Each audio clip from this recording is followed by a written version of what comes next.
Do you have any medical conditions? Just so there is no surprises in marriage. Some people, they may have sickle cell disease. You want to know so that you are prepared upfront to deal with it and manage with it.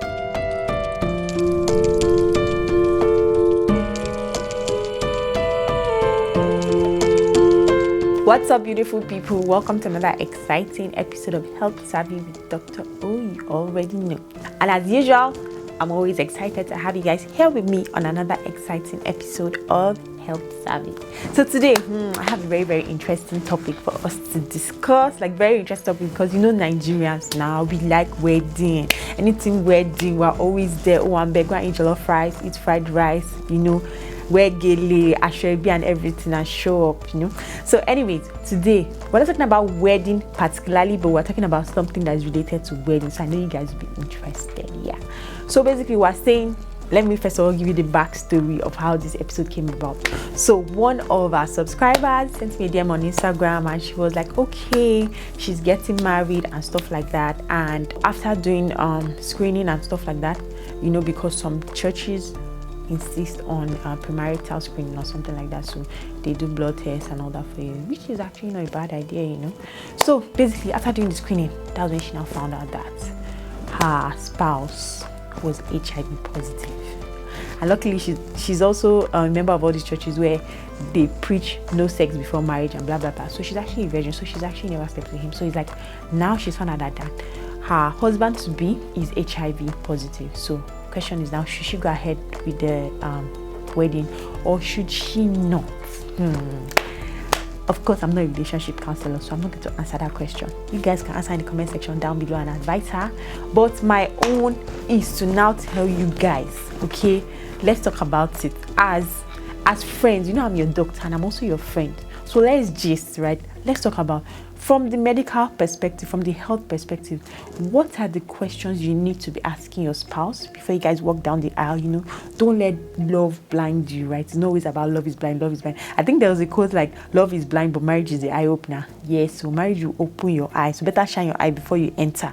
Ask these important questions before you say I do, okay? The fact that he has put a ring on it to engage you does not mean that you're stuck there, right? You need to be sure that you are okay with what you're going into, right? Because this is a lifetime commitment. Once you're in, no. Don't be going in with the mindset of I'm going to get divorced, right? Divorce is not an option.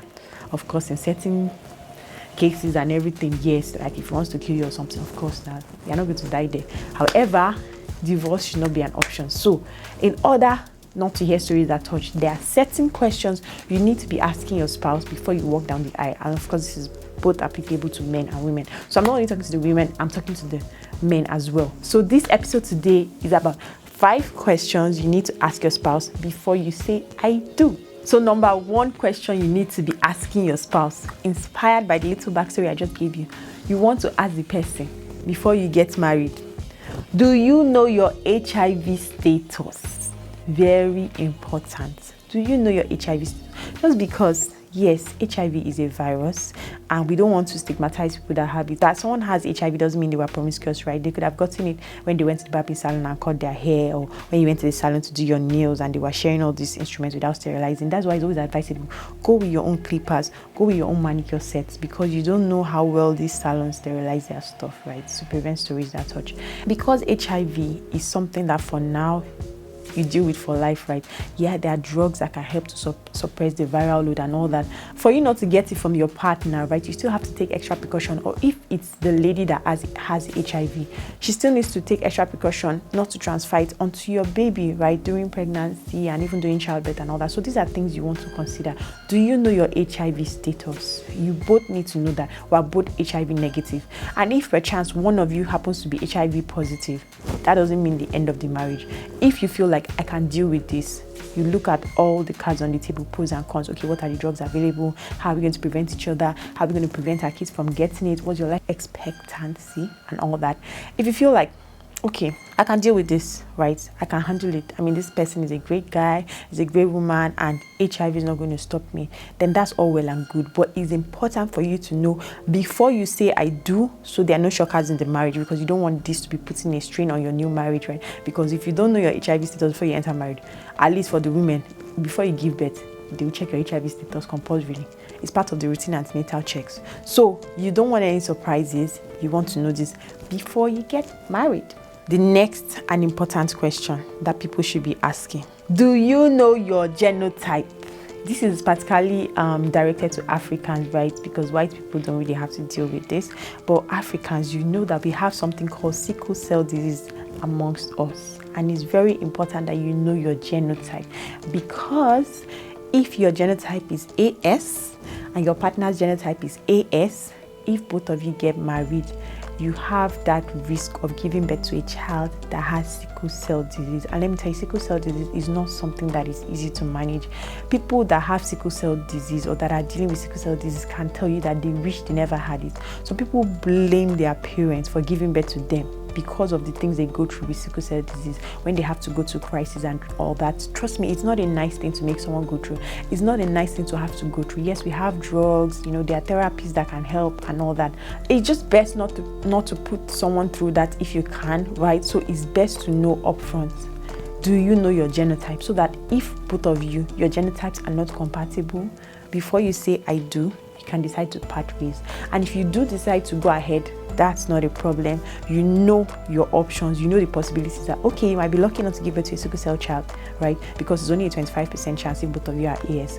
However, you may be unlucky and both of you might meet up with that 25% chance, right? I've seen couples where all the children they had fell into that 25% chance. So they've had 4 children and all of them were inside that 25% chance. And they had sickle cell children, right? So you can't just imagine that it's not going to be you, right?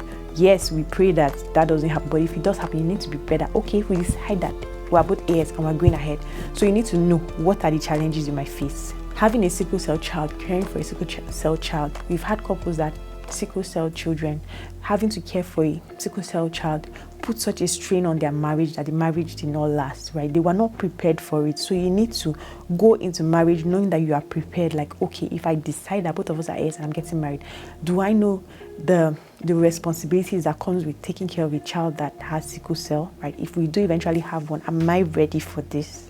Is our love enough to stand the strain that might come with this, right? These are things you have to consider. So make sure you ask your partner if you both know your genotype. If you don't know, go for genotype testing, right? And when you find out, you now decide on what's best for the both of you after that. But remember, when it comes to this, you're not only considering yourself, you're also considering your unborn children.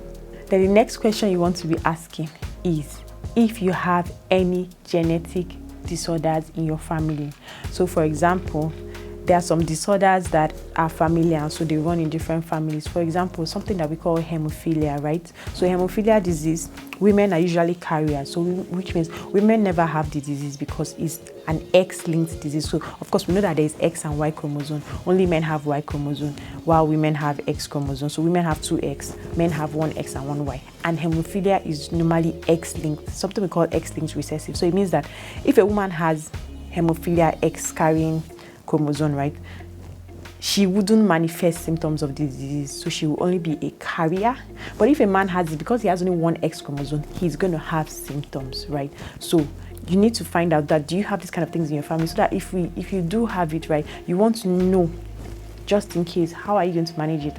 Like for a case of hemophilia, if the woman's family, they all have hemophilia, right, you know that if you have any sons, she may pass the hemophilia gene onto them, and she may give birth to sons with hemophilia. So those are some of the things that you want to keep in mind, right? So that you are better prepared for what is to come ahead in the marriage. Another question you want to be asking your spouse is, do you have any medical conditions? Just so there is no surprises in marriage.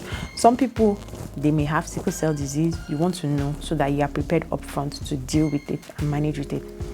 Some people may have diabetes. You want to know so that you know some of your family income might be going into buying regular routine drugs, or hypertension, regular routine drugs, right, to control their blood sugar or to control their blood pressure. So you want to know if you can assist your spouse so that you can encourage them, check your blood pressure regularly. Then because if your spouse is hypertensive, they cannot eat too much salt. So maybe all of you in the family now, you'll be eating food with very little salt. That's what you're going to have to deal with for the rest of your life. So you want to know and be prepared to better manage it. Or you can decide that, okay, because you're hypertensive, I cannot do without salt in my food. So I'm going to cook my food separate from yours, right? So all these things you have to plan and budget. So you know that, that means we have to have at least 2 pots in the house. And we'll be cooking two separate, so that one part of the freezer is for me, one part is for you, right? There's no story, there's no surprise. Not after you enter, you're not like, which one is this? No, me, I cannot do this one. Nothing like that. Make sure you ask all these questions up front so you know what you're dealing with. Then lastly, this is a question that a lot of couples forget to ask. They don't ask it before marriage, and then they now get to the marriage and they are all surprised because both of you are not on the same page. And that question is, how many children do you want to have? So this is family planning, right? Some religions don't believe in family planning, so they'll tell you, as long as you get pregnant, you must have that baby. And you're like, hey, who's going to be carrying baby all the time, having swollen feet and swollen stomach? No, not me. But your husband is like, my religion doesn't tolerate that, so you must have the baby. Or you're there like, I want only one child, or can you do this pregnancy thing once? It's not for me. And your husband is like, no. I must have 5 children. And you're like, I didn't plan for this, right? Is it me that every time I give it, I have to go and be looking for how to get back in shape? Like, because men forget that they're not the ones carrying the baby, so they don't have to go through all that stress. They're only just to say, and that's it. So you need to discuss these things upfront so there's no surprises. It doesn't cause a strain. I've seen these things lead to divorce where you've not planned the number of kids you want to have. One person wants to have more and the other person doesn't. Sometimes it even leads to infidelity because then some of them go outside to start looking for children. Since you won't give them, they'll go outside to get the remaining ones, So all these things are things that you must discuss as a couple before you walk down that aisle, because the moment you have ring on your finger, there's no turning back. You are there and you're there for life. At least that was the vows you took on the altar. So make sure that you have all these questions. You people, see, just take your spouse or your spouse to be, because it's not yet your spouse, on a date or cook fresh soup or something, right?